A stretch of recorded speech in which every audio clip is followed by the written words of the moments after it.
Welcome to the Coach Out Podcast, where I like to talk to athletes, trainers, and coaches for some of the advice, some of the trials, some of the tribulations, but also some of the successes and some of the things that they did to help them achieve their goals. Hope you enjoy. Hey guys, welcome to the Coach Todd Podcast. Today I'm going to go through the first 5 episodes and the one piece of advice that the trainers and coaches would give to athletes if they were never going to see them again. I think this is a great opportunity to dive a little bit deeper and go over some of the absolute great nuggets of wisdom that these coaches have. So let's start.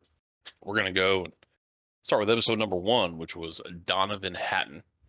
His one piece of advice was keep working on your craft. A lot of athletes' ego can get in the way, and these athletes can think that they're better than they really are. This comes into when I like to talk to athletes about how much effort do they have to do and where their journey will lead them for the goals they have set for themselves. For instance, if I'm talking to a high schooler and he wants to play in college, great. What is the highest level of college baseball? D1. High levels D1. Okay, great. What does that player at that position that they want to play look like? How much do they weigh? How fast are they? How hard do they throw? What's their slugging percentage? What's their fielding percentage? Start looking at some of the tangibles, stuff you can measure that you can quantify, and start aiming for that. Now you have a roadmap. Um, when you get someone who thinks that they are very good and it's just at their 14U level, great. You could take the best 14U guy. He's not going to make a D1 roster. When he progresses, maybe, but not at 14. So Dono put out that keep working on your craft, keep getting better. And I think that's great advice. You can't stop. And when people think if you make it to the show, work doesn't stop. It just started. You just got the opportunity to keep going. So great advice. Let's move on to episode 2, which was Scott Main. His was play catch every day. He highlighted that a lot of travel ball is show up and play, or all you're doing is throwing a bullpen in a facility. I believe his exact words were play catch every day like you were being paid to do it, which means with a purpose. You have an intention and you're going to aggressively go after that and try to continue to get better. Do PFPs, practice fielding, pick a ball off the ground and throw it to a target. One of the number one error on a baseball field that occurs all the way up until pro ball is throwing the baseball. So if you can get proficient at throwing a ball and it going where you want it to, you're ahead of the curve. So I thought that was great advice. Episode number 3 was Hunter Lassard. And he said, enjoy every single moment of your journey and fully embrace the experiences that you have. I saw this as like a 2-part. I saw it as being grateful and then giving your best. If you're in the moment, everything you have is dedicated to what's in front of your nose, what is happening right in front of you.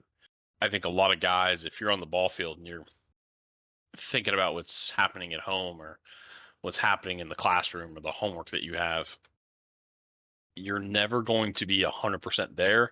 And if you're not at your 100%, you're not giving 100%, you're not going to get 100% results. You're always going to get less than that. If you could be in the moment, because not only will baseball not always be there, the moment that you have, a lot of people wish they could be in your shoes. And this could even be for young guys that aren't even in high school yet. There's probably guys that wish that they could play for that team or wish they could have made that team. Being grateful and embracing the opportunity that you have, I think is a great skill to have. I think it's necessary if you want to not waste an opportunity or a talent that was given to you. There is a great quote as well. Baseball is a cruel mistress, and in the end, she will always leave you for a younger man.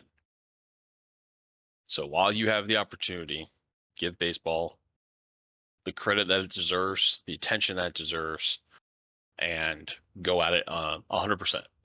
Because when the jersey finally does come off your back, you shouldn't have any regrets. Episode number 4 was John Huizinga. Keep showing up and keep doing the work. I forget the name of the ball player, but it was Babe Ruth and Lou Gehrig's. He said, the man who never quits is very hard to beat. If you keep showing up, you're already going to be above 75% of people. Most guys can't keep the consistency. Most guys can't show up. Most guys can't keep moving forward. If you can show up and win the daily, constant battles, you don't have to do anything amazing. You will win. You will get there. There's so many uncontrollables in this sport. If you handle the basics, it will put you a step above.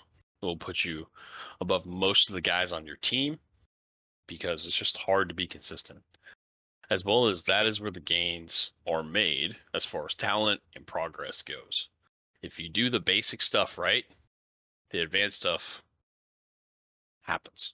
You're good to go. Cameron Ginger with Propel Hitting was episode number 5. His piece of advice was, you are good enough to do this. Stop looking for external answers for internal problems. Instead, start creating internal solutions. Cam is one of the strongest coaches on the mental side of it. I use the example of computers where mechanics would be the hardware, but the mental side was the operating system. A lot of guys look for, oh, if I could fix this in my swing, I could hit 400. Oh, if I just got this new piece of equipment. Oh, if I just learned this new move, I could do it. When in reality, it's what's between your ears. And that's the hardest place. That's the hardest thing to fix because you can't see it and you can't buy it. If you found out how you worked and how you thought and how your body responded to different events and you worked on those things, aka the internal side, you probably wouldn't need 90% of the external stuff. If you have to drop $500 on a bat just to try and get an extra 2 miles an hour of exit velocity, maybe we should look internally to see how we can get a better pitch. Maybe to see how we can control our emotions or see how I can get my brain to, in the game, do what I do in practice. I thought it was a great piece of advice. And it's so hard because the marketing isn't flashy for it. Because I think dealing with the mental side is a lot of personal one-on-one looking in the mirror. It's not flashy and it certainly is not sexy. But most of the time, and I remember hearing this quote during my playing days in college, the difference between a double A guy and a pro guy is mental. They can all do the same stuff. Can they do it consistently? Okay, can they show up every day? And do they have what it takes? Pressure is a privilege and you need to learn it. It's an opportunity. And normally the first time you do stuff, you're not going to do it well. So how many times can you put yourself under stress? How many times can you put yourself in those situations to win? And it gets a little easier. Master yourself. The game of baseball becomes a little funner. Anyways, I wanted to briefly cover these. I'm going to try and do them every 5 episodes. I love asking this question because it dives in and takes a brief snapshot of overview of guys who have spent decades of coaching and playing and understand the game. and being like, what could I have learned? What do I wish I would have known? And here, I think this is really important. I love asking this question. I think it really helps coaches. I know it helps me, it gives me another viewpoint. Thanks for breathing. See ya.